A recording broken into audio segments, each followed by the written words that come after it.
An ESPN analyst said the Jets' head coaching vacancy is one of the worst in the league. What the? Well, we'll discuss. And who else he had above the Jets. Very interesting. Boy Green Daily starts now.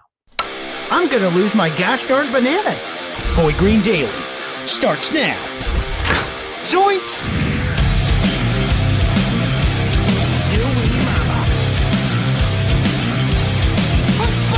I made it clear that my intention was to play, and my intention was to play for the New York Jets. You're fucking wrong!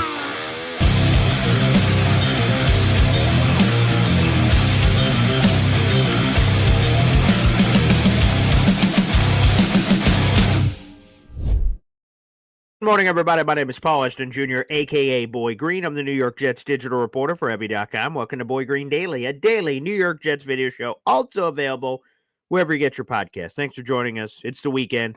I'll start off just right off the top. No Pop today. Late schedule change. He's unable to join us, but there's a chance he could join us tomorrow morning with our Game Day Woody episode. So for those hoping for a Hop on a Pop episode, not available today. So no issues there. I just want to get right to it. There's a lot of little nuggets I want to get to, plus obviously the overall theme of this episode. But I actually, excuse me, do want to start here. We're live every single day at 7:30 in the morning, which is awesome. It's really special. I love doing this show. But at the end of the show yesterday, if you guys tuned in, Chloe, the daughter of Roger F., called in at the end of the program, was the last caller. And she informed us that her father, unfortunately, Roger F., as he was known in the YouTube comment section, passed away. And that really hit me, and I saw that it hit a lot of others too, because he was a guy I saw in the comment section all the time. Like I said, I don't know if Roger F. ever called in. And as a matter of fact, I'm pretty sure he did never call in. But he did comment in all the time. And as I wanted to do a post about Roger on YouTube, the community section, so you guys could see it, Instagram, Facebook, Twitter, literally Discord, everywhere that I could, I wanted to do a little post about him, and I saw his little profile picture. This is what he had. I'll throw it up here on the screen for those who will recognize. This was Roger F. Roger F. 8021 specifically. It was Roger F., a.k.a. Roger Farish of the Farish family. This was his little ID profile picture.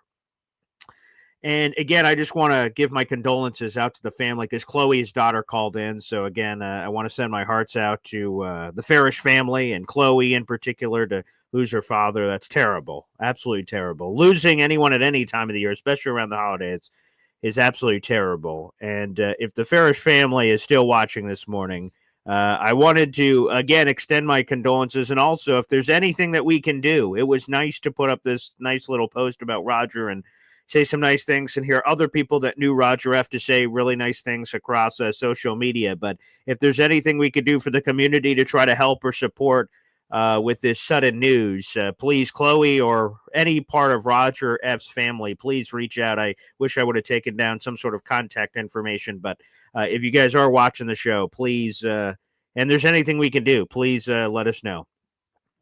Please let us know, and I will try to do everything I can with all my power to help out in any way that I can. This stinks. Absolutely stinks. So, again, Farish family, I'm here for you. And I mean that. I'm not just saying that like people say that all the time. Yeah, if you need anything, holla. No, that's not me.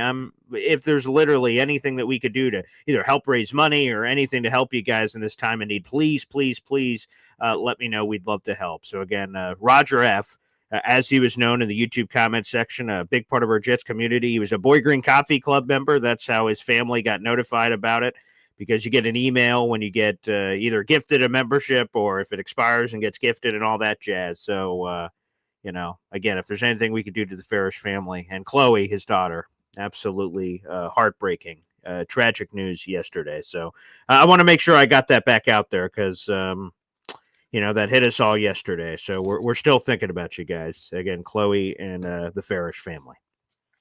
There's no proper way to transition from that to Jets and football stuff, but what I like to say for this show is I hope that it can be a distraction for all of you. I've said that before, that hopefully no matter what we have going on in our lives, we can kind of put it aside to goof around and talk about whatever topic is of interest here. We do have a few things here to get to, so let's dive into it. First off, Go Syracuse, baby. I don't know if you guys saw that. The Syracuse Orange took out Washington State. The Cougars, 52-35. Syracuse, a top 25 team now. I mean, Washington State was pretty beat up. No head coach, no offensive coordinator, 32 players in the transfer portal. So it, it's like one of those National Geographic shows where a leopard attacks a limp gazelle. But I'll tell you this: Washington State was they were gamey. They got 21 points in that they got 21 points in the first quarter, and it kind of surprised Syracuse a little bit. I think Syracuse took them lightly. And shout out to Q's. Kyle McCord finished off with 453 passing yards, 5 touchdowns. He broke the all-time single-season ACC passing record from Deshaun Watson. And they win the game. They get 10 wins. LaQuint Allen gets his second straight 1,000-yard season for the Orange. And how about it's their first time winning a 10-win season since 2018. But here's the cool stat I wanted to get to. I know this isn't a Syracuse show, but a cool stat. Fran Brown joined Paul Pasqualoni, who did it in 1991, as the only Syracuse coaches since World War II to win 10 games in their first season. Also, shout out to Kyle McCord, who is the nation's leader in passing yards with 4,326. That was 5th on the ACC list, which he broke, of Deshaun Watson. And some other cool stuff here on old Kyle McCord. He extended all of his records.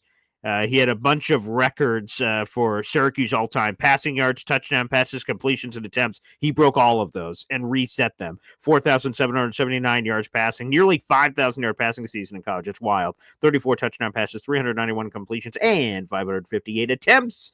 Go Cuse. Want to make sure I got that in here on the show. Orange, baby. All day, every day. Shout out to Fran Brown and the Orange. Love it. Oof.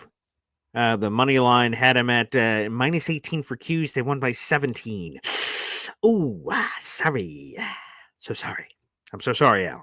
That's rough. That's rough, buddy.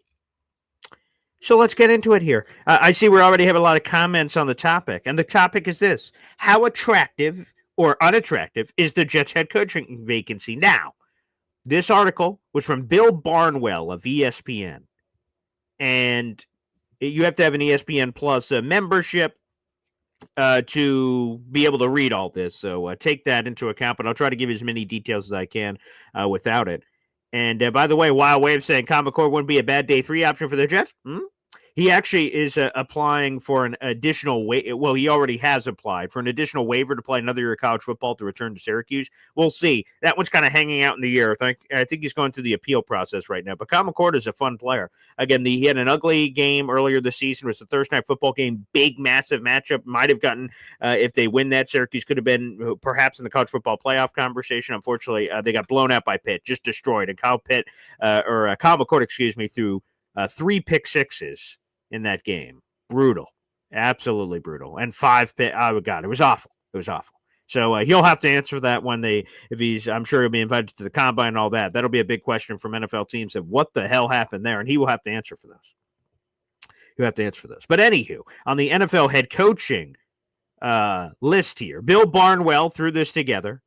Okay. And he ranked the best and worst jobs. Now, some of these jobs are actually available right now. The Jets job is available. The Saints job is available. The Bears job is available. But he also did some prognostication of other jobs that could become available. Potentially. That could become available. And he ranked them based on attractiveness. And he gave reasons that were pros and cons for each team. He had 9 openings. Again, both half projected and some put together. Number 9, the worst job that Bill Barnwell sees is the New Orleans Saints. He has them as the worst. He says the pros is ownership. You have the Benson family, of course, and the division sucks for the most part. So those are the pros, he said, for the Saints. The cons are the roster and the salary cap. The salary cap is, again, eventually you can kind of dance around the demons and kick cans down road and sign backdoor deals and do whatever you can for the Saints to push the cap. Future. And they've been doing it since the Drew Brees era, people. And he's been retired for some time. You might have seen him on the next Netflix Game Day special in a suit and tie. Again, Drew Brees has been done for a hot second, people. And Sean Payton's gone. So, they need to, as you have it here, Alan, Saints are $63 million over the cap. It's about time to stop running away from the Grim Reaper, turn around and hug him. because you need to take your lump, Saints. And now might be the time with this team. Might be time to implode. So I agree with Bill Barnwell. I think the Saints are the most unattractive job. Put them last. I have no problem with that. That it's they've got a lot of demons to answer for. Saints are last. I think everyone could agree on that based on everything that they're dealing with. Even some of their promising players, like Chris Olave, is dealing with some serious retirement issues, or let me not say retirement issues, concussion issues, and who knows what that could mean for the rest of his career. Marshawn Lattimore got traded. Ryan Ramczyk, that was the retirement thing that was in my head. Ryan Ramczyk could retire this offseason because of the injury. Cameron Jordan, according to Bill Barnwell, has 5 sacks over the last 2 seasons, one of their best players. Honey Badger's lost a step, according to Bill Barnwell. Alvin Kamara has averaged 3.9 yards per carry since week 3. Ugh, gross. Taysom Hill towards ACL. That hurt my fantasy team, unfortunately. Chris Olave with the concussions, and then their offensive line picks of Talise Fuaga and Trevor Penning, little questionable. So anywho, roster, a lot of things in question. They're last in Bill Barnwell's rankings. Okay? They're last. I agree. Well, you always got to pay the piper eventually. And they've done a weird voodoo dance to avoid it for a long time. Might be time to pay up. And then the Jets are 8th. The Jets are 8th. And some people have had some interesting responses to this. Let me highlight some of them from the beginning of the show. So Alan agrees. Says, only job I might see worse than the Jets job is the Saints. And apparently Bill Barnwell agrees with Alan. Okay. So there's an interesting comment for it. Also, the number one Austrian Jets fan says is here for the memberships, which, by the way, let me flip the banner, baby. Floop. Boy Green emoji contest and membership raffle giveaway, baby. Here's how it works. Every Boy Green Coffee Club membership you gift here on the channel anywhere during the month of December and through 12:15 on January 1st. That's p.m., not a.m. in the morning. We're going to be doing a live show at noon to do a final push and see who ends up having it. So I want everyone to know that that's in this contest.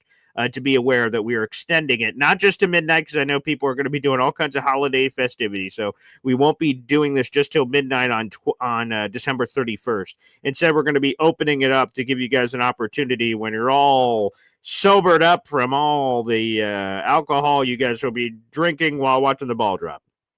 So you'll have an extra extension there to get involved.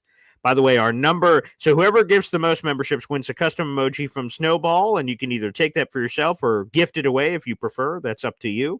And then we will also be raffling off a grand prize, which includes all kinds of cool Jets memorabilia, autographed items, and other cool stuff from my personal collection. And again, it's going to be well worth it for whoever wins grand prize. If you at least have one ticket to the dance, you have a chance to win it. And then obviously, the more memberships you gift, the better chances you have of doing that. By the way, Jimmy Jets is number 1 on our ranking with 60 memberships gifted so far this month. We've got our number 1 Austrian Jet fan with 55, Flor Lillian Big D with 53. We have Ed Vargas with another 50 pack in here. Travis Preheim has 51. Let me not forget him as well. Chef Kevin Gilbert is hanging in there at 37. FL Phil 9831, DNY for life, aka Devin Neal Sr., a couple of 20 spots in there. So yeah, we got a lot of people in the mix, and MFC as well. He has 24 gifted memberships so far this month. So again, number 1 prize winner will of course win the custom emoji, and then you want to stuff the ballots with as many as possible for memberships for the potential grand prize. Feel free to do so. But yes, I'm here for the memberships too, Austrian Jet fan. Like, for instance, Wild Wave. I find it funny that people are surprised that the Jets job isn't attractive. So let's get into this here. So again, Bill Barnwell has the Jets ranked 8th out of 9 potential openings. Again, not all of these are actually open now, and we'll get into that as we get deeper into the list. But the pros are the young core. The con, so this is Bill Barnwell's take. The pros are the young core. The cons are the ownership, the quarterback, and the cap space for the Jets. Now, off the top, I don't see the Jets as the 8th worst opening. Obviously, there's not 9 openings to be had right now, so them being 8th is what it is for the prognostication of this list. But here's the things that I like about it before I even get into Bill Barnwell's list of why I believe it's one of the more attractive jobs in my mind. The Jets have a guaranteed top 10 pick, even if the Jets win their final 2 games against the Bills and the Dolphins, respectively. Because of the strength of schedule tiebreakers, the Jets will, at worst, have a top 10 pick. At best, they could have a top 5 pick. because the analytics, they have a 24% chance to get a top 5 pick. So you're going to have at least a top 10 pick. That's attractive. You have that young core. Again, that's obviously wildly attractive. You got to love that about the gig. Okay. You got this young talent. You got a top 10 pick. The head coach and GM spots are both vacant, which means you have a clean slate opportunity. And currently, the Jets have the only GM vacancy in the National Football League. And you look at the other ones, the Bears have already come out and said Ryan Poles is staying. The Saints, from everything we're hearing, is sticking by Mickey Loomis, so they're staying. You go to the Jaguars, who could be a potential opening, which we'll talk about a little bit later on this list. Apparently, there's some early sniffing around that Trent Baalke could stay. He's the general manager of the Jaguars. It looks like Doug Peterson is going to be let go. He will be one of the openings. So to me, I think it's wildly attractive to have a clean slate. Someone could come in and establish their culture. It's not going to be an arranged marriage. And we've seen those arranged marriages between a GM or head coach that sticks around with another guy end horribly. So to me, I think that's another attractive part of the puzzle. Woody Johnson is a patient owner of keeping guys for a long time. Joe Douglas got 6 years. Robert Saleh got 4+. That's incredibly patient. He had never fired a coach mid-season until this season. That's 25 years of ownership, people. 25 seasons of ownership, and he did that. So, sure, I get the ownership and the Athletic articles coming out, and I understand how that's unattractive with prisoner of the moment stuff. I understand that. But I think we're overreacting to the ownership stuff, man. That it's that unattractive because of all of those reasons. I don't know, man. And then cap space, I think we're overrating too, that the Jets are somewhere in the 30 million-ish ballpark, and sure, they got to sign a lot of these big guys, but there's money, there's moves to be made. What are you going to do with Devontae? What are you going to do with Aaron? What are you going to do with this guy, that guy, this guy? There's a lot of financial decisions that the Jets could make to increase their cap space. But anywho, let's read what Bill Barnwell had to say of why he put the Jets 8th. And we'll kind of skim through it here. When you saw what happened over the last 2 years, the Jets attempted to shoot for the moon with Aaron Rodgers at quarterback, and they landed in darkness. At 4-1, they're guaranteed to have a worse record this season with Aaron Rodgers than they had with Zach Wilson and company in 2022 or 2023. A fate that even the most skeptical of Rodgers cynics wouldn't have predicted. Though he's been better in recent weeks, it's painful to even imagine that the Jets running it back for another season with the now 41-year-old. For cultural reasons alone, it should be time to move on. Still, it's tough to roll anything out of New York. Listing quarterback in the cons above considers both the possibility of Rodgers returning and the difficulty the Jets would have of replacing him. And he talks about the limited quarterback options that will be available, and Sam Darnold being the best option available, but he's likely not going to want to come back to that same thing. And I'll take a quick time out and say yes. That, I imagine, will be a big part of this list, is that the Jets' quarterback situation is a question mark. But when I look at this entire list, and let's just read the list, and then we'll work back in, okay? Read the entire list. So the Saints are at number 9. Their quarterback position is a disaster. Derek Carr, you don't know what you're going to do. Jets at 8th on his list. Is Bill Barnwell's list. Quarterback, again, you have no idea. Is Aaron Rodgers coming back? Who's coming back? We don't know. Let's go to 7 on the list. Las Vegas Raiders. They have no idea who the hell their quarterback's going to be. Absolutely have zero idea who their quarterback's going to be. But anywho, sure, they have a path to one of the top 2 quarterbacks in this class. Okay, let's go next. He has the Tennessee Titans on this list. Now, I don't think the Tennessee Titans are moving on from Mr. Callahan in his first year, despite everything that's happened. But they also don't have a quarterback, and they have no plan to get a quarterback. Will Levis stinks. Mason Rudolph stinks. And they have no top pick that would get them one of the top 2 quarterbacks in this class. So they're high on the list, and they have no quarterback. Interesting. Let's keep going. Number 5, the New York Giants. Well, of course, they are the likely team to pick number 1 overall. So they don't have a quarterback, but they have a path to get one. Say that in Giants land, and they're just prettier than the Jets. They've won Super Bowls. They have prominence within the league. They're an iconic franchise. Blee, blah, blue. That's fine. Let's move on. We have the New England Patriots, who, again, by all accounts, they're not moving on from Gerard Mayo. And if they did, I'd be a little fearful because Mike Vrabel could go back to New England. I could see that. But they have Drake May. They have a franchise quarterback. Now, their entire roster sucks. Like, the talent level is god-awful. But they do have Drake May, which is an intriguing piece, and a ton of cap space. They have projected over 100 million cap space available. So that's good. So Patriots are attractive for that reason. This Bill Barnwell's list again. Chicago Bears, they say the pros are Again, quarterback cap space and patient ownership, which again is what the Jets have, but we didn't list that, did we? Quarterback, by the way, is Caleb Williams been this savior? I've seen a lot of Caleb Williams this year, and I've seen a lot of bad. I see the raw stats. The same thing that people say about Aaron Rodgers. Look at the raw stats; are great. Man, Caleb Williams, I don't know if he looks like the second coming. It all depends on your perspective, I guess, of Caleb Williams. I don't know. I've seen some Caleb Williams games this year. Ooh. Not great, Bob. Not great. And look at that division they're in. 3 of the team. Let's pull up the NFL playoff standings. 1 second. The NFL playoff picture. Let me get that real quick. Yeah, let's pull up the NFL playoff picture. Okay. Yeah, this should probably be listed in the comments. Look at that friggin' division, man. When the hell are the Bears going to ever do anything? The Lions are currently the number 1 seed at 13-2. The Vikings are 13-2 as a wild card. The Green Bay Packers are 11-4. Good night. Good friggin' luck, buddy. The Lions look like a juggernaut. The Vikings, will see what happens with Sam Darnold, which could determine that future. And then Jordan Love and the Packers look really good. If I'm a coach, do I want to jump into that division? Not so sure. Same thing with the Raiders. They got Patrick Mahomes over there. Justin Herbert. Herbie wants to be a dentist. And Bo Nix is in that division. And that Broncos team looks good. Do you want to be in that division? I don't know about that. Don't know about that. So, oh boy. So the Bears' strengths are, we have Caleb Williams. And I look at Caleb Williams like, I don't know. If you believe in Caleb Williams, I guess. But that division, that's looking rough. Okay, let's get to the final 2 for Bill Barnwell. The number 2 most attractive job he has in the National Football League is the Miami Dolphins. And the pros are location, of course, Miami, taxes, sex appeal, all that. They do have some talent, but you wonder if they've missed the window. They keep trying to swing with this Tyreek Hill group and company, and they keep missing. So I'm kind of concerned. Age of the roster, things of that nature. And Tua, while he looks awesome when he's out there, for the most part, he seems like he's 1 concussion away from that whole air coming out of that balloon. And then Mike McDaniel, has he lost his magic as this quirky, hey, look at me guy? And then the number 1 job that Bill Barnwell has for the most attractive, I've got some questions, man. The Jacksonville Jaguars, and he has quarterback as a pro. Folks, are we watching different things on Trevor Lawrence?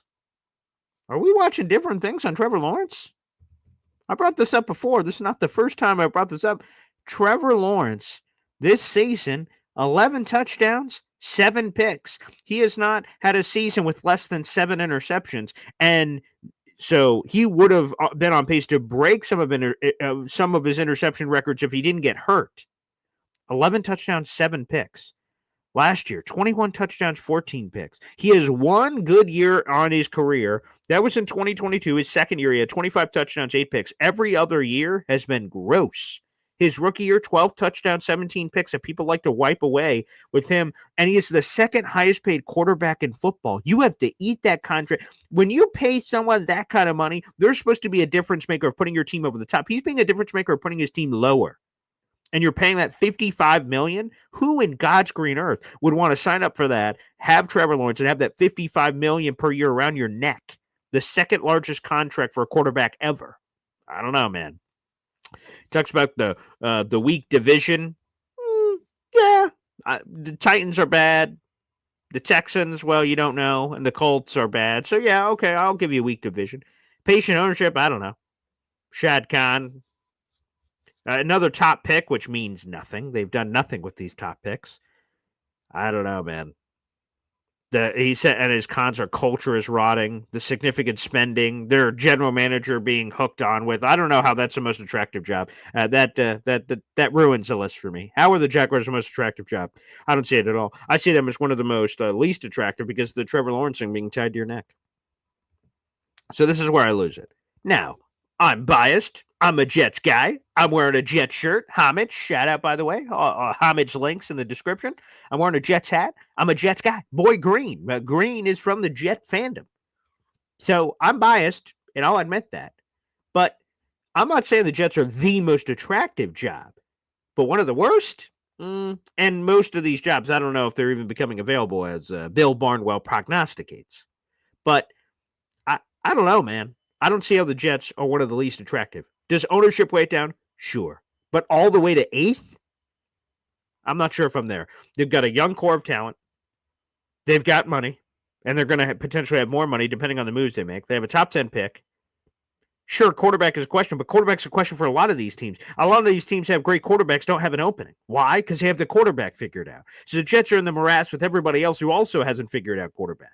I think that's an important note to share with the rest of the class. So, yeah, man.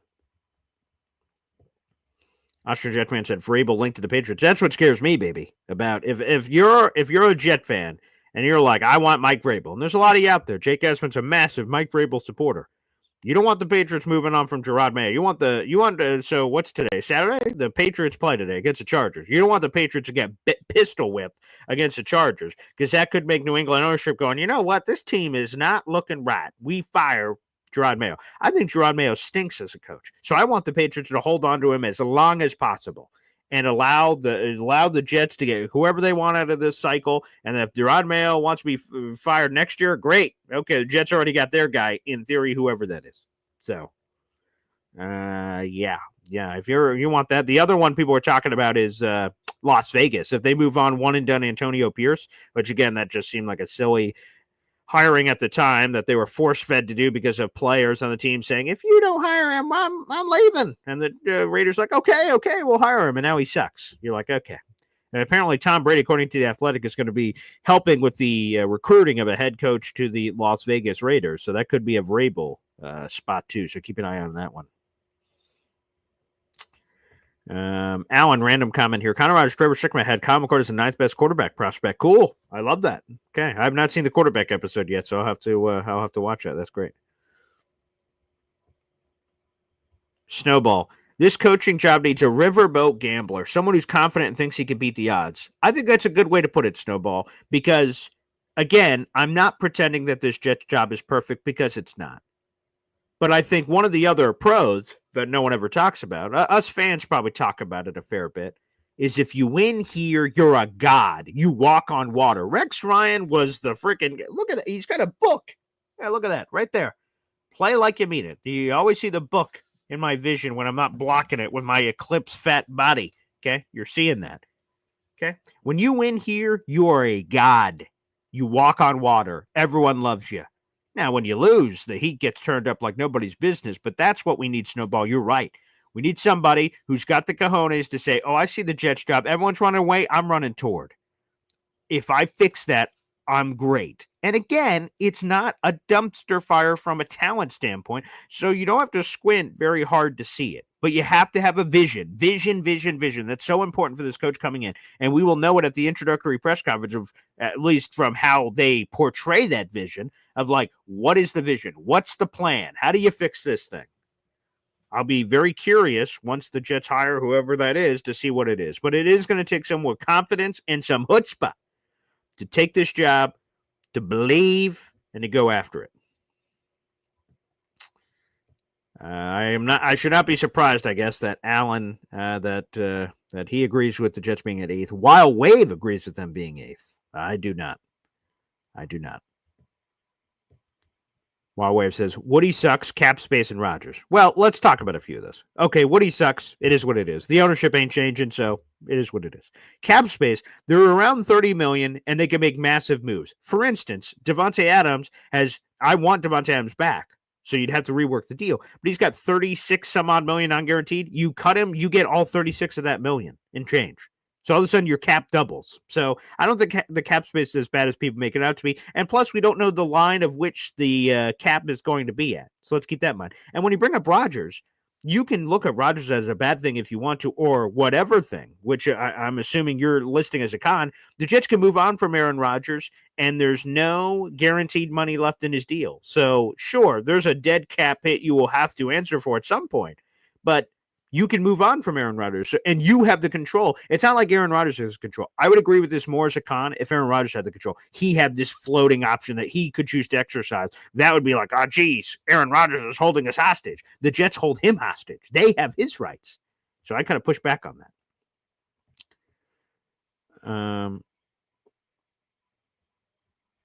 Taylor Sterling. I don't want someone who thinks this is a soft landing spot. We all know how hard it is going to be to turn this thing around. I want someone who pisses in the face of danger. That's wildly specific, but yes, I do want someone who's aggressive. I do want someone that's aggressive. And a lot of people seem to be, stunned at the 9 jobs. Again, Bill Barnwell's an analyst. He's not Adam Schefter, so let's keep that in mind. But normally there's about 6 to 8 openings every year. And then some years you get a little more, some years you get a little less. So obviously you got Saints, you got Bears, you got Jets. I think Jaguars is going to be open. Let's go through his list real quick of jobs. I think Jaguars, I think that's going to be open. There's one. We'll go through them all here. Dolphins, I do not think is going to be open, so that's not open to me. Let's go next here. Bears are open already, so they count on the list. That's number 2. Patriots, I don't think are going to be open, so I don't count them on the list. Let's keep going here. Giants, I think they're going to be on the list, so let's put them in there. That's 3 teams, okay? All right, now hang on tight. We're scrolling up. Tennessee is not going to be open, so I don't put them on the list. Let's go Raiders. I think they're going to be on the list. That's 4. Okay, we already have the Jets, so let's throw them in at 5. Okay. And then you have whoever is 9 on this list, which is Saints, and you have them already, so there's 6. So I see 6, but there's always a surprise that we're not anticipating. So let's put it at 7. I think there's going to be 7 openings. And 2 of the ones that are high up on this list are not going to be open, so there's no point talking about it. Wildwave says, Vrabel ain't coming here. We'll see what happens. People will be eating a lot of crow if he does. I think Vrabel is going to be attracted by this. So Vrabel apparently said he would consider taking the Jets job if he'd like the GM. So they're the only one with the GM opening. So that means there's control for Vrabel to pick exactly who that could be. In every other place, he doesn't get to choose. I think that's a negative to every other team that currently is available that doesn't have a GM opening. So why would he suddenly want to go there and get, again, arranged marriage with someone else's GM? I think that's something to consider as well. Paul took my Homer hat off. I have other hats on the wall. I don't know if they would be a better fit than that one, but there you go. I'll check what other hats are over there. Snowball says, obviously the custom emoji is priceless, but what would you value all of the merchandise in the grand prize? Boy, it's I love that you say that for priceless with the custom emoji. I don't know. Like, to me, I'm going to be putting so much stuff in this grand prize box. I don't know. I haven't calculated it in that way, but I'll just tell you this. Whoever wins the grand prize, I think you're going to be well satisfied with the grand prize gift. You will be well endowed. You'll be well satisfied with that prize back. I have not put numbers to it of like, I'm a big fan of Pawn Stars. I've not brought in an expert to assess the value of the items in the box, but I think you will be well appreciated of it. Yes. John says he'll take Pete Carroll. Again, the Pete Carroll age thing kind of gets me. Again, he's young at heart. He's been a team builder. So, if they hired Pete, I think that's something we could all get behind because of the success that he's had at varying levels of college football and the NFL. But the age thing kind of scares me because that'd be a limited window. And I don't want to hire a guy just to have to hire another guy in like 3 years. Taylor Sterling says, Woody didn't do anything for 5 years. Ownership is not an issue. And that's a good point to bring up from Taylor because everyone says, the ownership meddling. Well, they didn't meddle for most of it. They meddled at the end when they thought all hell was breaking loose and the ship was going down. And Woody jumped on and said, all right, let me try my best to save the ship. Now, I'm not saying whether I agreed or disagree with that decision, but for the most part, he gave Joe Douglas and Robert Saleh autonomy to make the decisions they want. So I think some of the ownership stuff is overblown because this meddling stuff all happened within recent times. So, I don't know. But hey, different strokes. Wild Wave. Patience. Woody is a moron. Patience my ass. He meddled as soon as he got back. With what? What examples? The Athletic article didn't seem to have all these riveting examples of meddling as soon as he got back. I didn't see that. And if you have other examples, please feel free to share, Wild Wave. And patience is true. Again, he never fired anyone midseason until this year. And then the meddling was all this year of like jumping in for Joe Douglas, firing Robert Saleh. All that happened this year when again, checks notes, Joe Douglas was in year 6, and Robert Sala was in the middle of his next season, which would have been, what was that 1, 2, 3, 4? So yeah, in the middle of season 4. I don't know, man. Seemed pretty patient to me. Alan says like CJ Mosley is definite push to one cut. So there's all kinds of moves they can make.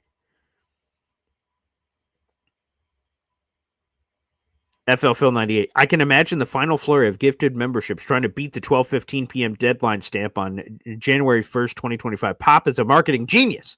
Yeah, he would say that himself too. So yeah, we'll see if we get that final flurry of people jumping in. Hep says our job is partially unattractive because of the press corps. Well, that's, yeah, the media is a little heavier here than, like the Green Bay Packers, or I'm trying to think of some like Oklahoma City kind of team. I don't know. Whoever that team is out in the universe, not to try to call names on names, but, yeah. But yeah, the media is intense here. All right, Alan says Raiders $108 million in cap space, no state tax in Nevada, Tom Brady ownership group. Okay, no quarterback, and even if you get one of these rookies, you better hope that they're good. Everyone says it's one of the worst quarterback classes that we've seen in recent times. So these quarterbacks are getting propped up, and they're going to get second fiddle because the Giants are getting their first picks or getting second fiddle. Now, sometimes that works, cough, cough, Jaden Daniels, but sometimes it doesn't. And also, again, you're giving all the props. They play in a division with Patrick Mahomes. They play in a division with Sean Payton. They play in a division with Mr. Harbaugh. I don't know if that's as attractive as people say. Raiders, shut down.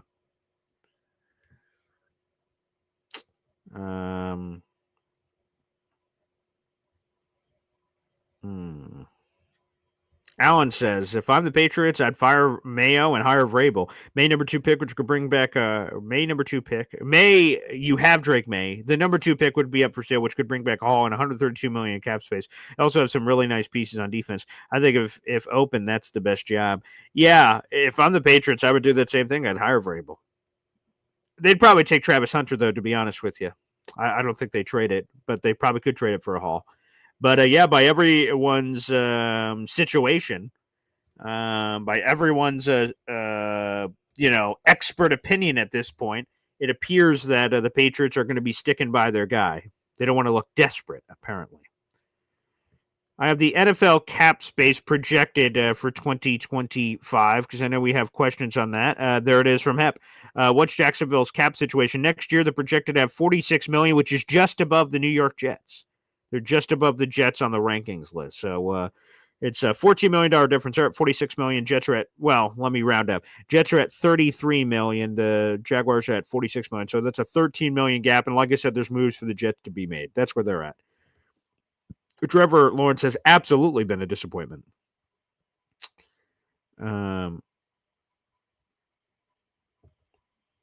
Alan says they're going to cut Christian Kirk. We'll add another $17 million. Yeah, there's a lot of supposed moves, so it's hard to prognosticate with both the Jets and other teams, which is true.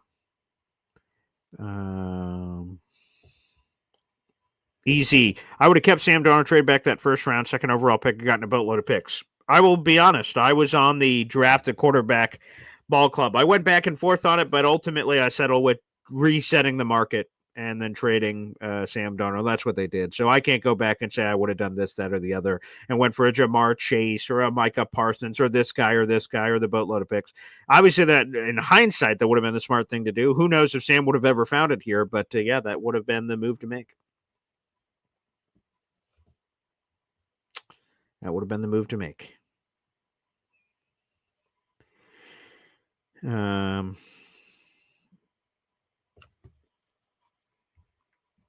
Let's see. Oh, yeah, Alan has a bug. Hopefully he feels better. Although the stick up his ass, I think that's been there since birth. I don't know if there's any fix for that, but the sickness, hopefully he feels better. That's for sure. Danny in real life, our Buffalo Bills fan, chimes in. The problem is there is talent, which is enticing to a prospective coach or GM, but the owner and his sycophants that run the organization are as dysfunctional and meddling as they come. This makes the talent moot because interference and disruption of the top is what caused all of this. But this is what I would say about that. And this could be wishful thinking, but I don't think it is. The meddling and whatever happened over the last bit of time did not work. It failed. So I think Woody hiring a new regime is going to put football people in charge and then give them some runway here. Hand the keys to the franchise, say, fix this thing. And I think he'll be less meddling because he's going to believe in the new group. I don't think he's going to meddle from the beginning. I think if you get a guy, like, for instance, again, Vrabel gets talked about a lot. I don't know if Vrabel comes here. We'll see what happens. But if they bring in Vrabel is comfortable enough in his own skin. That's a great term that Rich Cimini used the other day with Jake Asman on ESPN radio. He's comfortable enough in his own skin to do what he wants and to tell Woody to back off and have it in his contract that I run the ship. This is my control. This is that, or the other. So I think there are going to be coaches that are going to be able to take this thing. So we'll see if that's true. Snowball says, the roommate mentality has to stop. We're never winning sharing a stadium. We need our own stadium. I'd be cool with that. I don't like the sharing a stadium thing where signs are getting flipped over. I want us to have our own thing. Again, I don't know all the logistics or the politics or all that bullshit that's involved with opt-outs apparently next year, right? 2025 or something. You know, I don't live locally in New Jersey, so I don't know all the rules and everything of how that would happen. Yeah, that's above my pay grade. That's for smarter people than me to figure out all that stuff. And I agree with Shadow Realm here. Whoever is the next head coach needs to be a coach, not a friend. Yes, the friend bullshit with Saleh and company, and I like Saleh. I like Saleh the person. But all the friendly bullshit, in some of my experiences, when you've had either teachers or leaders like that in your life that are more so friends, people in the asylum take advantage. They're like, oh, this guy's a pushover. And then they can get away with stuff. And then other people realize other people can get away with stuff. So they start getting away with stuff. And then it just goes to hell. In my life, I've had a disciplinarian. My father was the patriarch, was the head of the table of the family, and he cracked the whip. He was hard. He had rules. He made sure there was consequences for actions. And in the moment, not everything felt great of like how that was, but I tell you, as I've survived and then moved on, I look back at that and say that's exactly what my dumb ass needed. My ass needed that level of discipline and structure and everything else because my father, remember this story. I had, so we lived, again, clean house, all kinds of rules. Like, there was structure. When I was a kid, I left our structured house to go hang out with a friend at his house. And his house was a disaster. There was zero structure, zero discipline, zero rules. The place was a mess. Everyone was doing all kinds of crazy shit. And I came back to my father. And this is when I'm a kid. I don't know. Maybe I'm a teenager. I don't know. I tell my dad, thank God for the structure and discipline and everything you have. I appreciate it. Handshake. Thank you. And I took my shit like a man. But, I just think it's important. As someone who lived in a household where there's strict guidelines and strict rules and all kinds, that could be very beneficial. Everyone knows their job. The lines are very clear. It's not blurry. It's I just think that part is very important. Very important. Yeah, and I'm excited. Here's another pro that just hit me. The Jets have 4 of their 5 starting offensive linemen locked in, and they are aged 27 or younger. The oldest guy, John Simpson, is 27. Everyone else is 22, 23, 24, 25. Super youth. The offensive line is a major strength for whoever's coming in. That is incredibly attractive for any head coach that comes in. 4 of your 5 are locked in. And your 5th floating, you can bring back Morgan Moses. He seemingly wants to come back and let him compete with a rookie or another veteran or something. And your offensive line is on lock.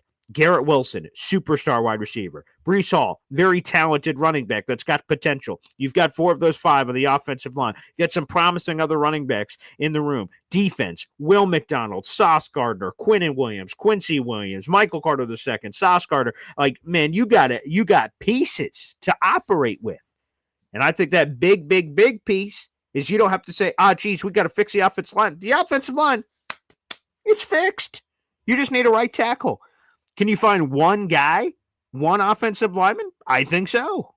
So I think offensive line is a major strength for the New York Jets. Major strength. Easy. Do I think the Cowboys get rid of McCarthy? I would say not. Again, if you would have asked me this easy earlier in the season, I would have said yes. It looked painfully obvious. But look how this Cowboys team has fought for him. I think they're sticking with him. I think he's getting like a 3-year extension. That's my gut. No inside sourcing or anything. My gut, Mike McCarthy is getting like a 3-year deal. So.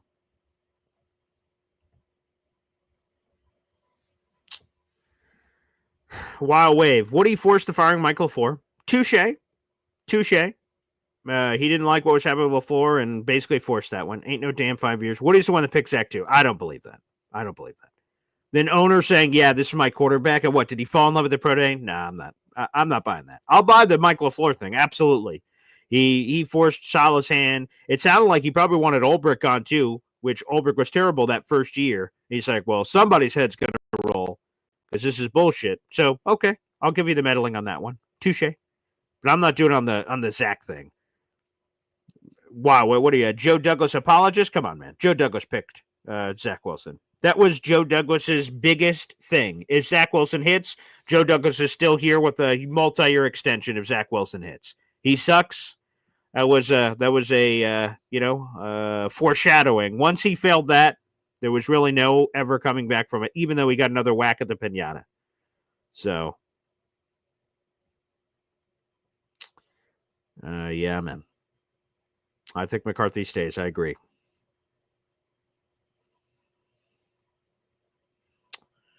Let's see. Wow, Wave says Aaron Glenn and Vrabel are culture guys. Would be happy with either of them. Also Flores too. Yeah, Brian Flores again. I'm not the biggest Brian Flores fan, but I like he's been a head coach before and he's had success.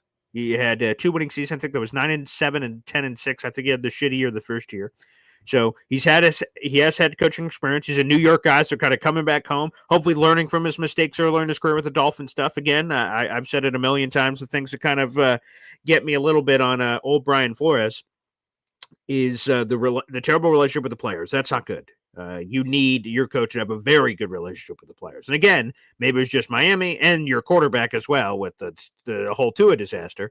And maybe you guys will say, well, it's a Tua Flores problem. It's not an overall quarterback problem. Flores will have to explain that. So there's some pros to Flores and some cons to Flores. Aaron Glenn and Vrabel, I would agree with the culture guys. Aaron Glenn, dream job, wants his job, is a Jet, bleeds, Jets green. So there'd be something the fan base could rally around that. And Vrabel has the proven experience. So Glenn has never done it before, so that's a con. But Vrabel has done it before and has Super Bowl rings on his finger as a player. He's had winning seasons. He's taken the Titans to the playoffs. He's won division titles. He's taken them to the AFC Championship game. So he's got a very strong resume. And JoJo says Jets could get up to $80 million with cuts. So again, we don't. The salary cap is can sometimes be manipulated, as we know. Cough, cough, New Orleans.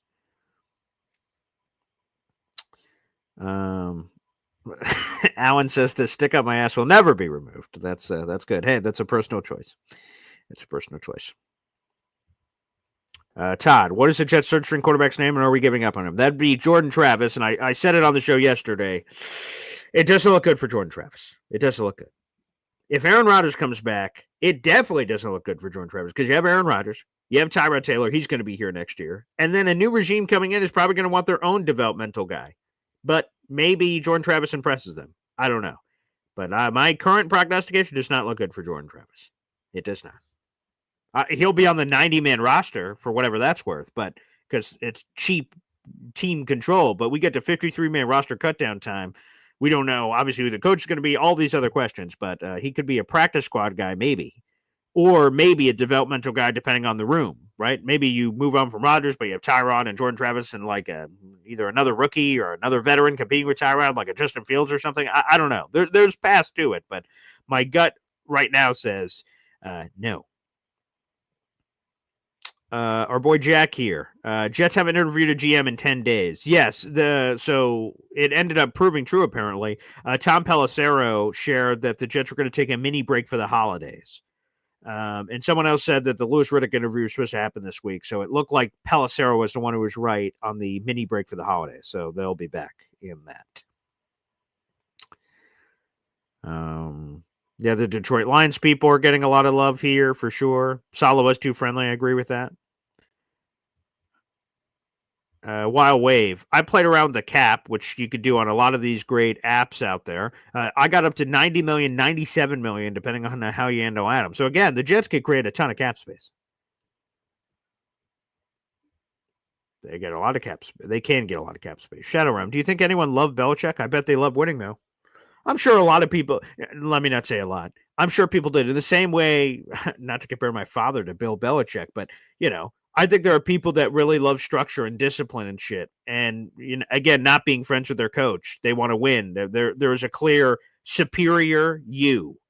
And a lot of people like that. I like that in my life of having that when I was growing up. I thought that was very important. So I'm sure other people do too. Yeah. John, where is he? Want dad? Yeah, he had a late scheduling change, so he's not here on the show, John. But let me see. There's a chance he could be on the show tomorrow with me and Woody. But the good news is next week we're going to have a ton of Hop on Pop shows.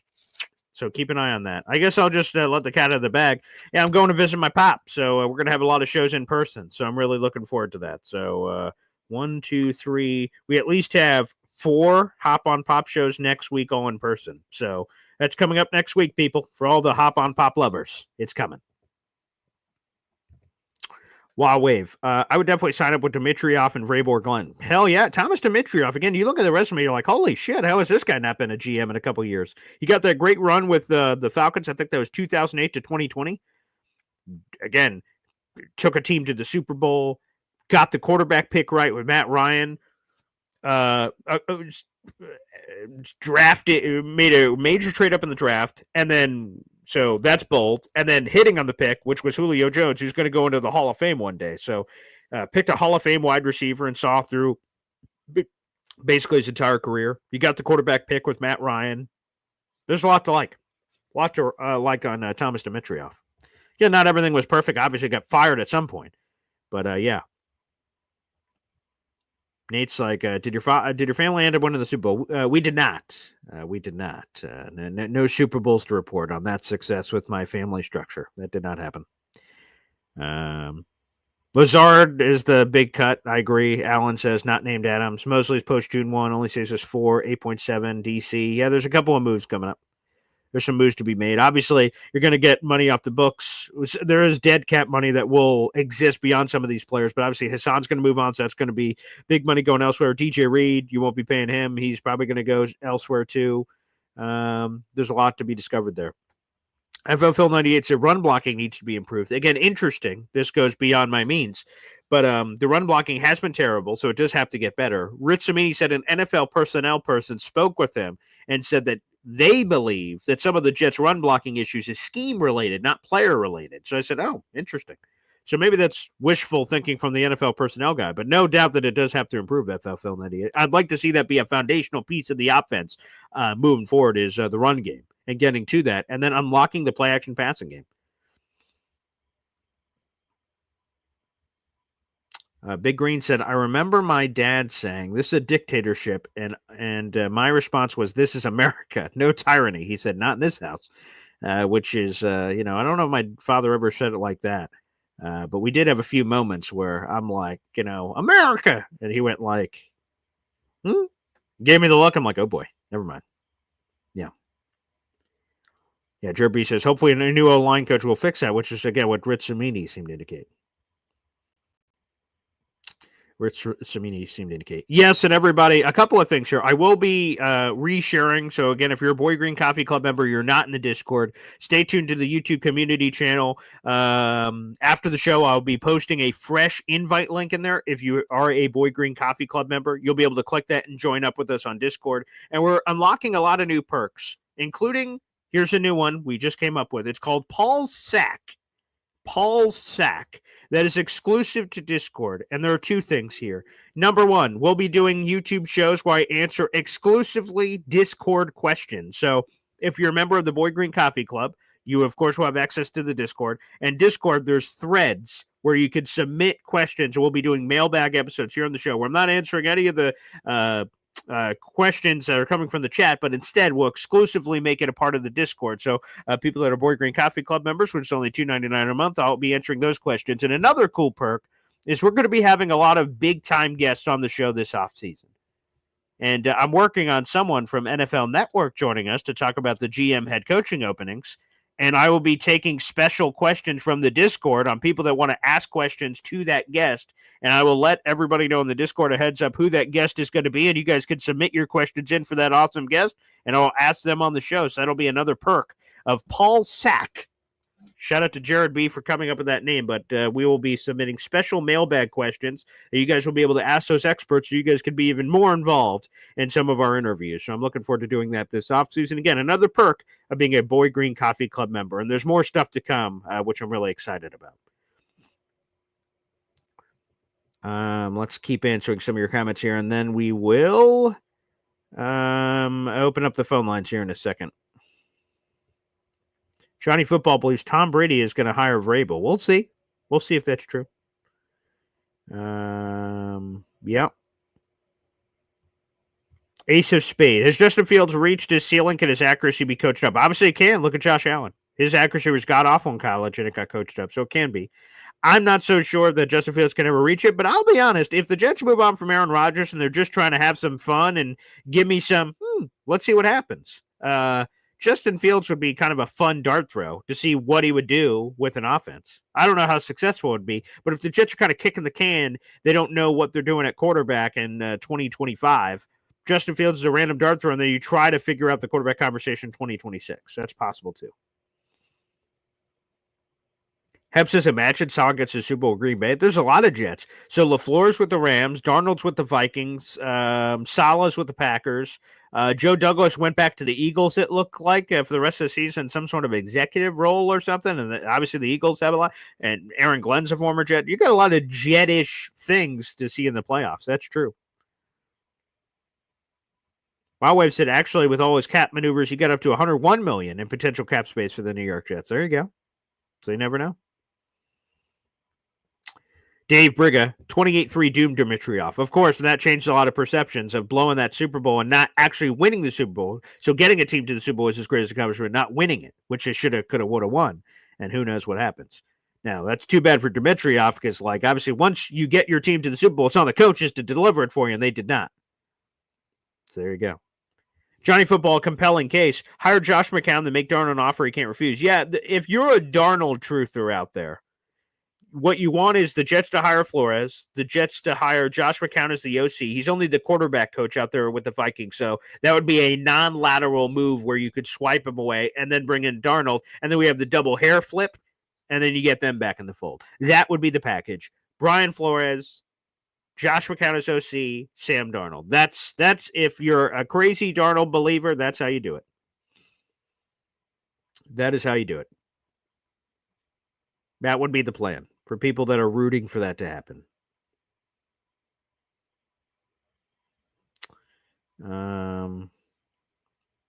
Saul is laughing his ass off.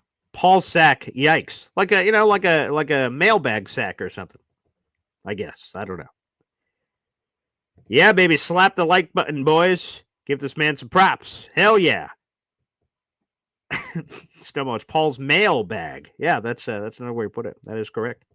Paul's mailbag. That's now open. So I hope you guys take full advantage of that. It'll be cool. We're going to have a lot of fun guests on the show, and I love getting you guys involved and giving more exclusive perks to all the people that are part of the Boy Green Coffee Club.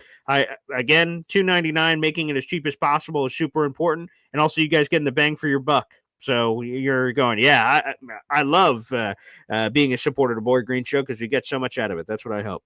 All right, let's do this. Let's open up the phone lines, and we'll answer some questions before we get out of here.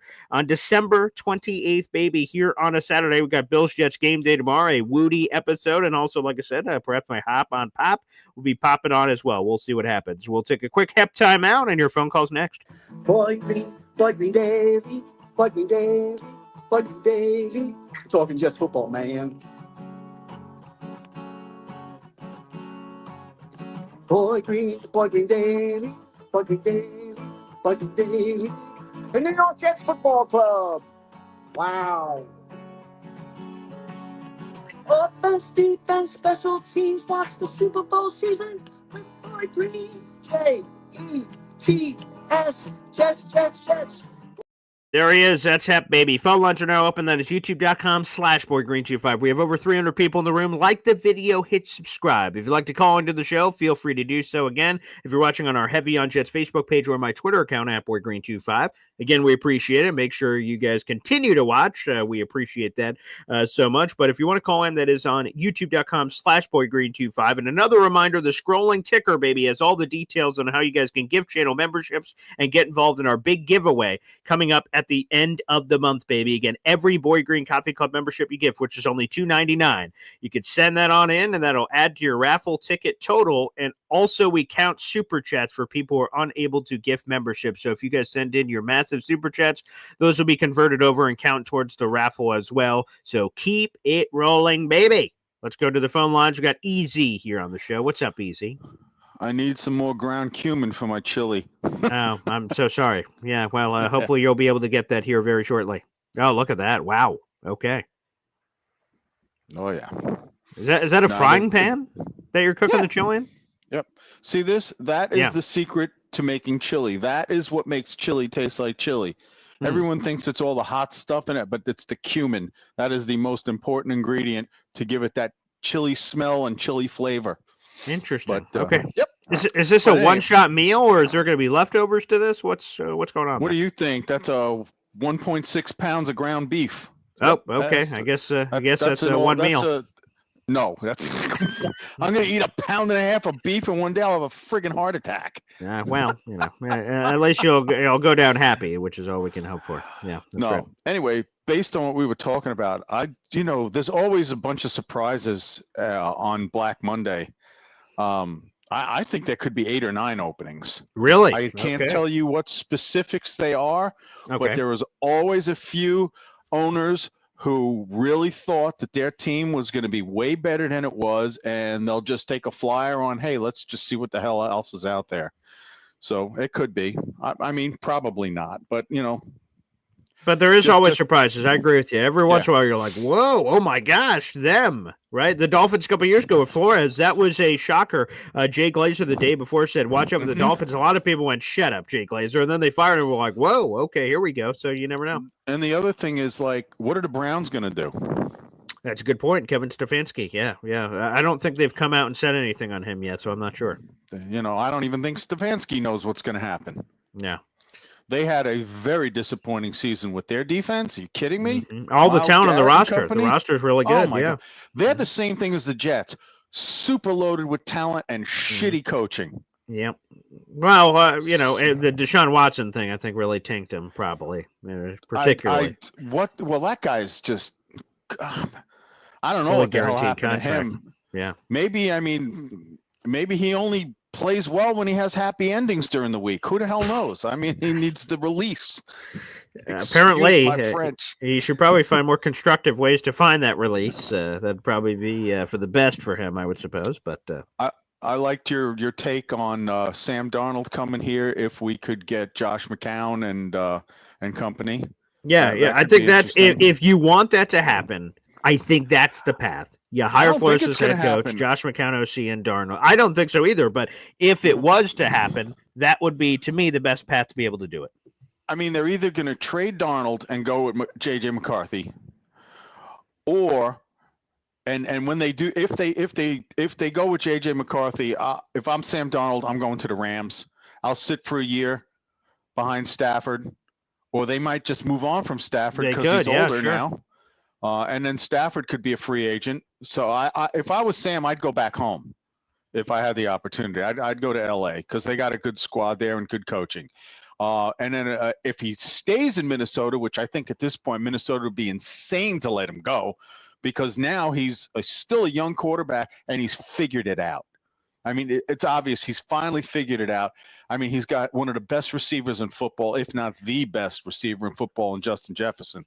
I mean, why split those two guys up now that they're like lighting shit up on fire?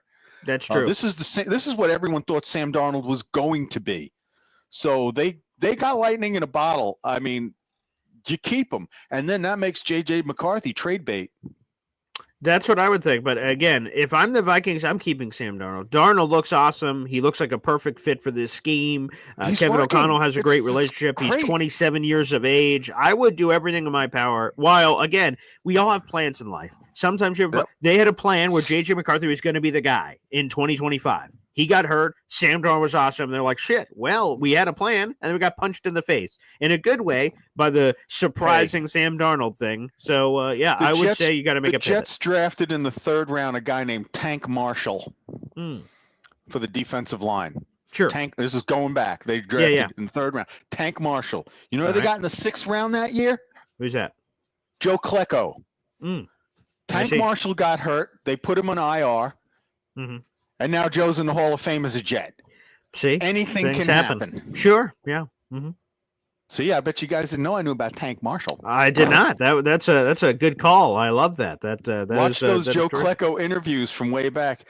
He's like when he was a rookie, he's like, look, Joe, they drafted Tank. It's the numbers game. You're not going to play, but then Tank got hurt. And Joe said, in practice, he went full out when they were going half speed. And he was telling them, look, you guys got a job. I don't. I'm going to be here all day. Yeah. And then there's stories about, what was it? Marty Lyons said he had worked out in the weight room. And he was walking out of the weight room. Joe Klecko was walking into the weight room. And Joe Klecko says to Marty Lyons, where the fuck you think you're going? And he's like, well, I just worked out. He goes, and Joe said to Marty Lyons, you're done when I say you're done. I got to be out there in the field with you. I got to make sure you're up to snuff. I love that. Hey, we need people who have that kind of chutzpah. I almost wish Joe Klecko would be a coach for us. God, how do you say no to him? You can say no to Joe Klecko? I think he's just ready. It seems like for retired life. He's got his construction business. He's doing good. He's right. That's what I mean. Right. He's doing well. He just went to the Hall of Fame. I think he's doing well. He's been doing these kind of spot appearances at training camps and stuff like that. But I think he's enjoying post life. But that's my thing with Darnold. You never know what's going to happen. This league has another example for us. I mean, look, we got. Quincy Williams. No one thought he was going to do anything. The Jags let him go, and now he's an All-Pro. He's one of the best linebackers in the league. And we did the same thing. We've let some guys go, and they become great linebackers. Yeah, we have. Demario Davis would be a good one. And the guy that went down to New Orleans and got into a little bit of trouble for the Spygate. Jonathan Vilma, you're talking about? Vilma, yeah, he was great. And we also let one guy go to the Steelers one time. Oh, you're talking about, oh my God, his name's James Ferrier? Yeah. Yeah, we had Ferrier. I mean, sometimes you need a change of scenery and a change of coaching just does wonders. It's just kind of crazy that every time our players get a change of scenery and a change of coaching, they do great. Yeah. So I think our weakness is we just have a very big. I think the biggest problem with the Jets over the years is we've never really put together a bona fide, high quality coaching staff. We had one with Rex. We had one with Parcells. Yeah, we had one in the '90s with Parcells. That's true. Yeah, and we really haven't had anything since. I mean, what happened? We had a great coach, Walt Michaels, and he was basically fired on the plane after the Mud Bowl in Miami.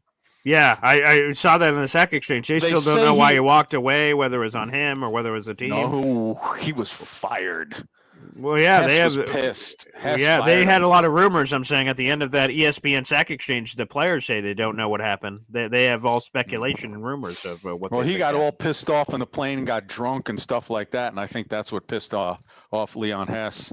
Wow. But this is the problem with the Jets over the years: these knee-jerk reactions to guys that make mistakes. That's why they put erasers on pencils. Anyway, let me make room for the next guy. I appreciate that. Thanks, EC. Happy holidays. Thank you, pal. And hey, how about this? So I've mentioned that a couple of reasons you may want to, give some memberships is because the person that gives the most amount of memberships will win a custom emoji. There's now a second custom emoji available. Snowball says this, I miss my emojis. He will offer a custom emoji to the person who gifts him a membership. So if you're gifting memberships, let me start off with they're random. You can't just say, I'll buy Snowball a membership because that's not how it works. It's random. But if you were able to randomly give Snowball a membership, you will win a custom emoji. Boom, an additional one beyond the contest we're already running. So there you go. There's some additional motivation. Shout out Snowball. He wants his membership back. So whoever gifts it to him will get a custom emoji. We're giving out 2 custom emojis, it seems like. So shout out to Snowball for that addition to the contest. Wonderful. Let's go back to the phone lines. We got our boy Hep here on the show. What's up, Hep? Hey, Paul. I've been watching the tape on J.J. McCarthy. That kid looks good, man. He's just nice and tall in the pocket. He can scramble. Yeah. He's able. It looks like he has a fairly decent accuracy rate. Well, what's your take? What do you think it would cost to get him if we were to trade for him? You think it would cost a first? I don't know if it would cost a first straight up, but, he's an intriguing kid.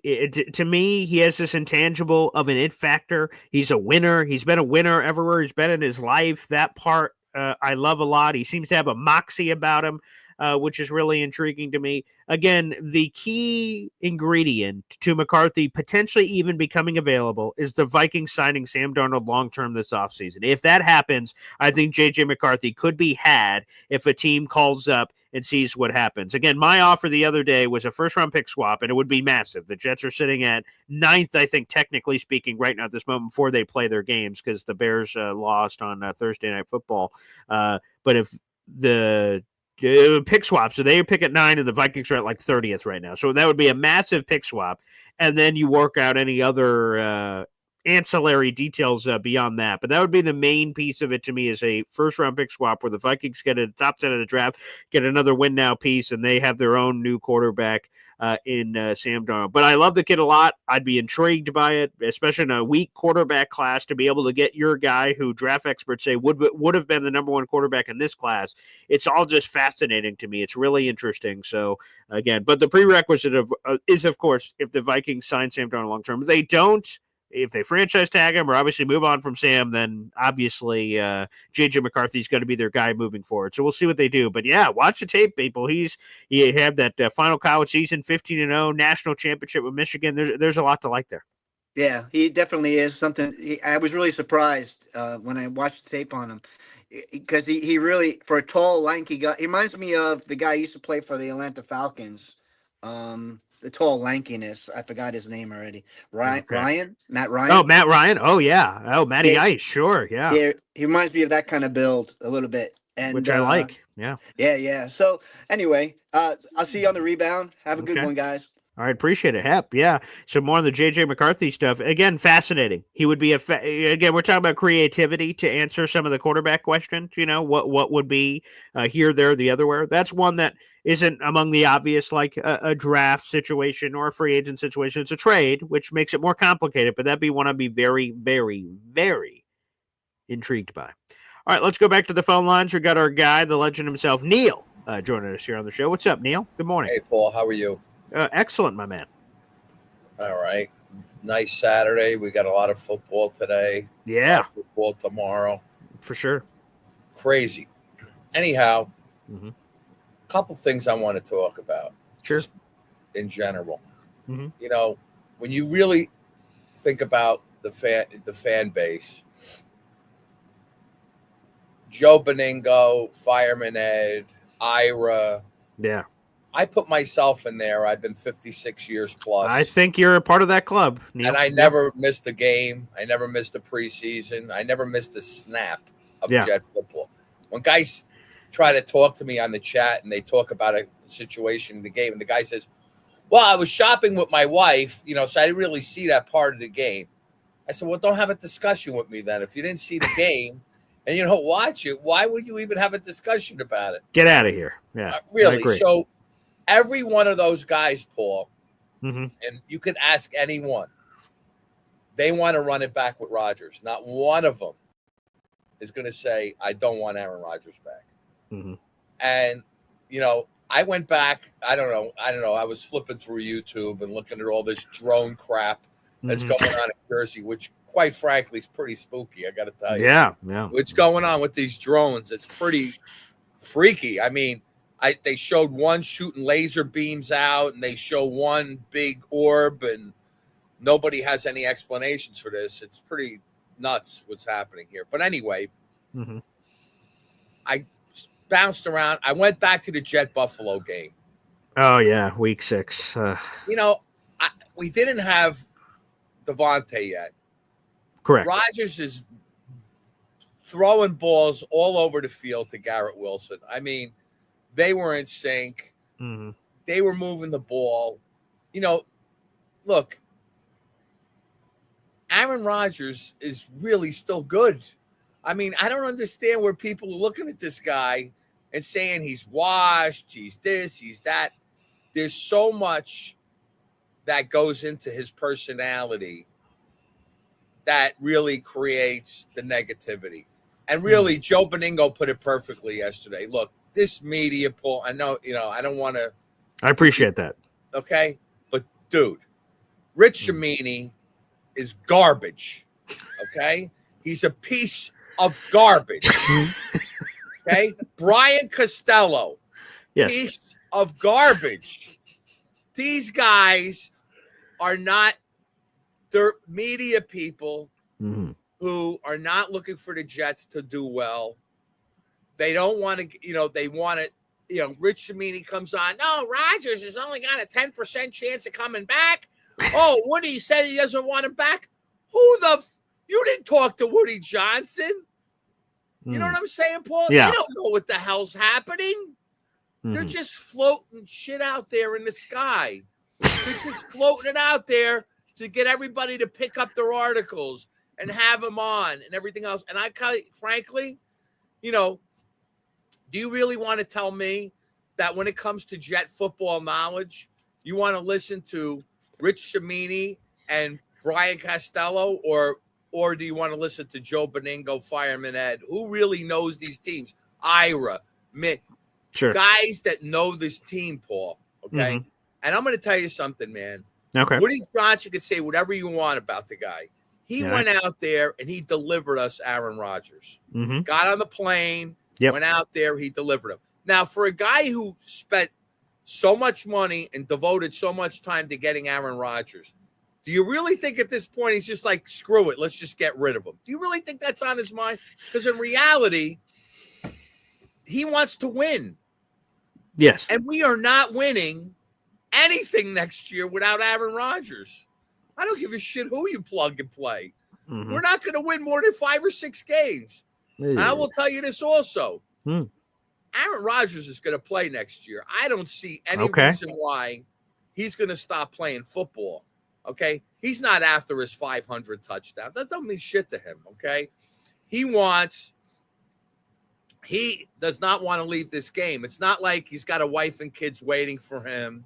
It's not That's like, true. you know what I'm saying, Paul? Right, that's what pulled Tom Brady away, right? The wife, kids, family, like that sort of stuff. These quarterbacks, they're Rodgers giving ain't up got a lot of sacrifice for their families in order to play football. And, after a while, the wife is like, hey, listen, how many pool boys do you want me to screw before I go, come on, get back out, come home. Yeah. So Rodgers does not have that in his life. So I think from that perspective, and he's going to play 17 games here, God willing. And I'm going to tell you something else. Everybody's like, hey, ain't going to beat the Bill. Oh, the Bills are going to boat race him. I mean, I saw the game. We lost by 2 kicks by Zerline, who's back, by the way, for this game. Which right. I mean, when you look at how we lost these games, Paul, it's gut-wrenching. Yes. It's NFL historically never happens. 750 games since the start of football. This has never happened. We never had a game where a punt never occurred and we only scored 9 points. I mean, these are historic things that are happening to us in a negative light. Yeah. Okay. And the same, you take the other side of the coin, and the Kansas City Chiefs are winning 16 one-score games at the same time we're losing everyone. So if you just kind of screw around with edit the film a little bit, it's not so far off being a playoff caliber team right now. All right. And it's clearly the coaching. No, the coaching's been awful. I mean, it is clearly the coaching. It's no other excuse. The coaches do not have these guys ready to play. And I'm going to tell you something. Aaron Rodgers has the offense on their P's and Q's. I don't see any real lapses on the offense. You know, Lazard has his drops. He's the same thing. But the offense has been moving the ball, right, Paul? They have. Sure. I Yeah. don't see They any have. games where they're scoring 3 points in a game and they can't move the ball, right? Right. No. Yeah. They've been able to move the ball. They just haven't been able to finish consistently. The Rams game, they obviously only had the touchdown, missed extra point, and then the field goal. So yeah, they've had trouble finishing in the red zone all year. But no, moving the ball has not been an issue. 99-yard drive. I mean, Pretty good. God damn, to start a game, and he made it look really easy out there. You know, when he's in a groove, he makes it look really, really easy. But my point is, he has the offense under control. The defense is a train wreck. Oh, God. They're atrocious. undisciplined. They are taking plays off.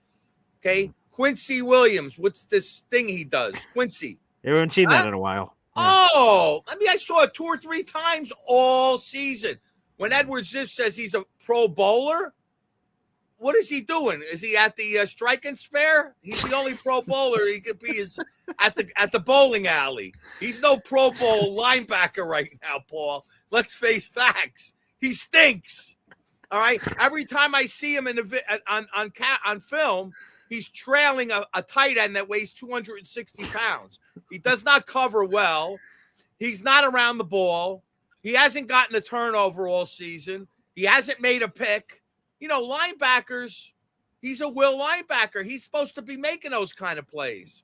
Yeah. So, and I'm not saying it's because he's not good. I'm saying there's a discipline issue.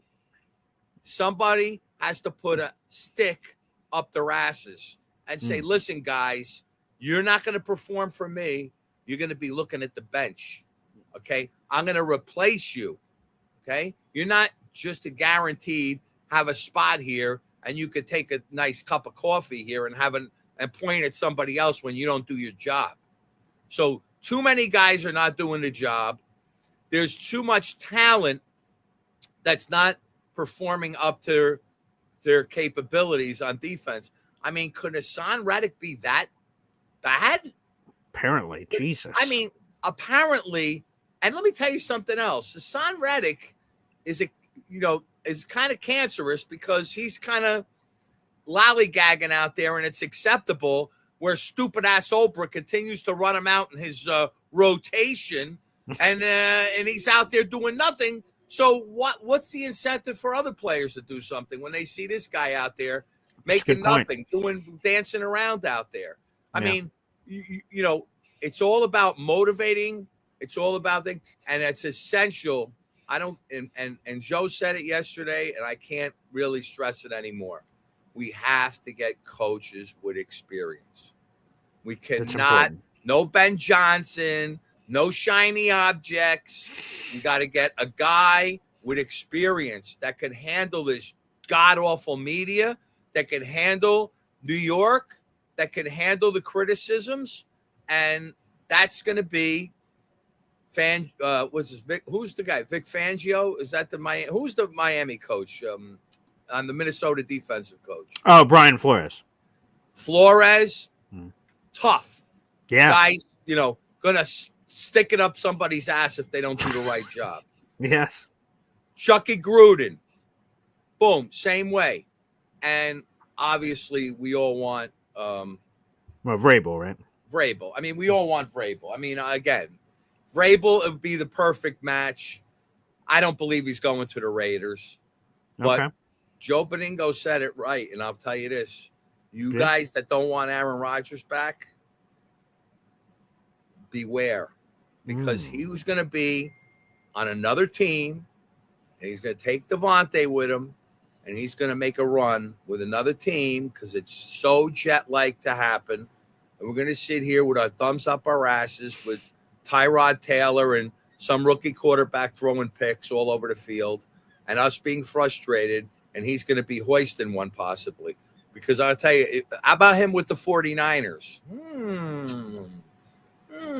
Interesting. Brock Purdy, the flowers off the rose, blooms off the rose there, right, Paul? It seems that way. Yeah. Yeah. Now, you can't bring Sam Darnold in there to replace Brock Purdy. You can't. Probably not. No. He kind of like, you know what I'm saying? Brock Purdy and him in a competition, it's not really, you're kind of comparing an apple to an apple, right, Paul? Yes. Yeah. Aaron Rodgers comes in. Aaron Rodgers is there for a year. He's bringing his boy. Oh, my God. Could you imagine the 49ers with Rodgers and Devontae with Ayuk and all the weapons they have and McCaffrey? Okay? So let's be careful what we wish for, people. We want Aaron Rodgers back. Stop it. Look at the film. Look at the way the offense is moving the ball. The last 2 years, and not to mention, look what we've watched. It's disgusting with Zachary for 3 years. We had to watch no points in a game. I went to Dallas and Vegas and didn't see a touchdown in 2 games. Not one. I mean, come on. You throw a ball, Hail Mary, by mistake, you make a touchdown. Yep. Right, Paul? Yeah, that's it. All right, Neil? guys. Have a great one. Happy New Year to everybody. And did you get your washer and dryer? No, that did not arrive. No, that did not. No. Well, we're gonna do a GoFundMe. You can't go. You got to stop going to the. I appreciate that. Thanks. That's got to happen there. That's got to happen.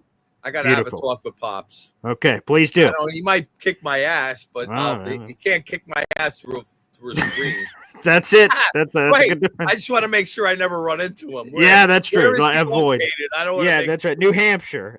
So all right, he's not you should be comfortable.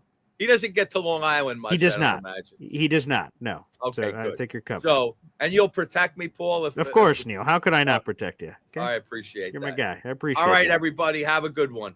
There he is, Neil, joining us here on the show.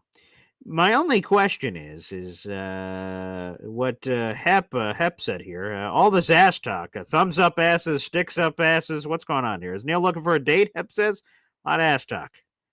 He might be, we know Jake Asman. Is he the ass man? Now, that I don't know. A lot of ass talk, a lot of cheeks.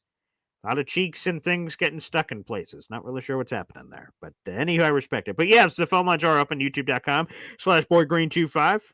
Let's go to our next caller. We got NYJKO here on the show. Happy holidays, pal. Happy holidays, bro. What's going on? Can't complain, man. I'm all for Rodgers coming back for, running back. I don't want, because I already know. See, Neil said a lot of things that I was going to say, because if he leaves and goes somewhere else and he flourishes, then it's going to be, oh, why would we let him go? This organization is stupid. Oh, my God, it's typical Jets. Listen, man, it's Aaron Rodgers at the end of the day. So, we have the weapons. Mm-hmm. Coaching does play a part, but I'm not going to blame it all on coaching. A lot of it's on the players.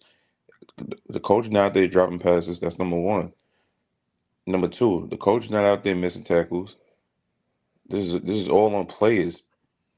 Y'all professionals. This is something that y'all should have been perfected. See, I want to see the big hits. Yeah, of course, whatever. But I'd rather see you make the play. Just make the tackle. That's it. Everybody rally around the ball. I want to see that. It's simple football. The game is simple. It's not hard. So, and Aaron Rodgers has been putting the ball on the money. Let's call it spade to spade. Garrett Wilson has some stupid drops.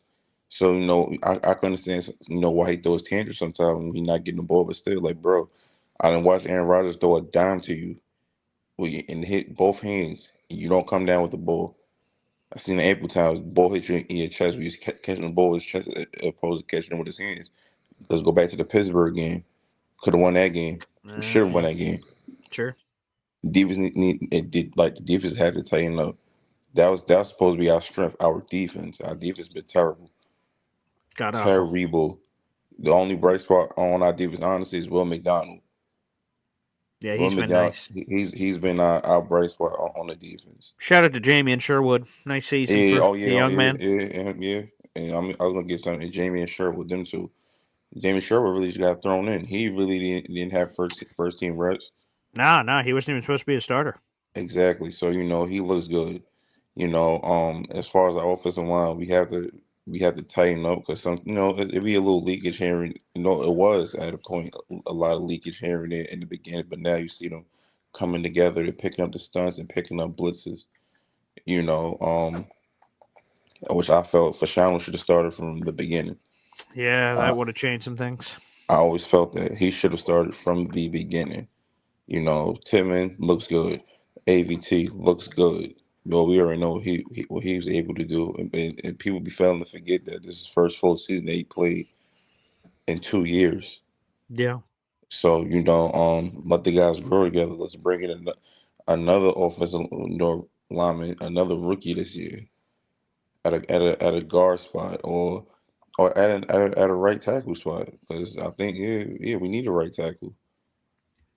We need a right We do. tackle. Yeah, we're missing one. And Yeah. huh? We are missing one. Yeah, Morgan is a free agent. So, yeah, right tackle. We Yeah. don't know So when that's going to let's be. fill that role. Let's let these guys mold and grow together. Let's do it early. And as far as I love our running back committee. I love the three backs that we have. So if we could show our offensive line, Isaiah Davis, he looks like he could be a home run threat. He makes somebody miss. He could catch. I like how he played. Brees Hall, we already know he's a home run threat waiting to happen. Braylon Allen, he's that bulldozer back who can spring feet for more yards, to get you 5-6 yards. And Devontae Adams was understood that we got to be talked about. We know what he can do. Gary Wilson, Tyler Conklin. I like the fact that Jeremy Rucker is coming to his own. Shout out to him, a fellow Long Island native. I watched him play, in high school and everything. So it's all coming together. But I felt that we need more time together. Hey, let's not forget Rodgers went down in the first drive last year. So a lot of the guys getting used to the fake hard counts and everything else. A lot of that plays a role. And I want to go back to the JJ McCarthy thing. I watched him play in college. He's a good quarterback, and he could throw the ball and the money and everything. But I wouldn't trade any picks for him. I think we got rid of a lot of our picks. I think we have to start securing our picks and use them. We traded a lot of picks away. Like, we have to really restock and reload because Okay. we gonna need. You can never have too much offensive lineman and defensive lineman in this league. You can never have enough of either or. Um, and I would say, sorry. um, I would say, yeah, let's run this back again. And whatever young quarterback that we do bring in, let's not forget we still got Jordan Travis on the roster. Of course. Who knows? He's probably picking Rodgers' brain. It Hope might not be so. talked. Yeah, it might not be talked about. He's probably picking his brain and everything. And Rodgers says all for mentoring a younger quarterback. So why not? Why not Why let would him? not take advantage of that? Yeah, sure. Exactly. You don't hear players say that in particular in this game today. So it's like, why not? Let's keep him. I think we can make a run next year with Aaron Rodgers. Honestly, if we get everybody healthy and we tighten up on the little things. See, the little things is killing us this year. The little things, it's like we're undisciplined this year on both sides of the ball. We get the false start calls. We getting the old sides calls, and and so on. If we tighten up on the penalties, because we move the ball, we'll be in good field goal range. We'll be in the red zone, but then something we always shoot ourselves in the foot. We have to get better.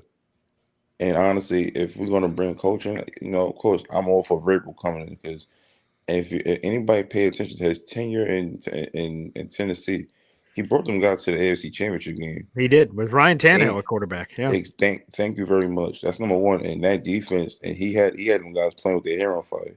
They were a good defensive group with Harold Landry and Simmons and everybody. Byer, he had them playing good football. And let's not forget they beat the Baltimore Ravens and Lamar Jackson sent them Yeah. home.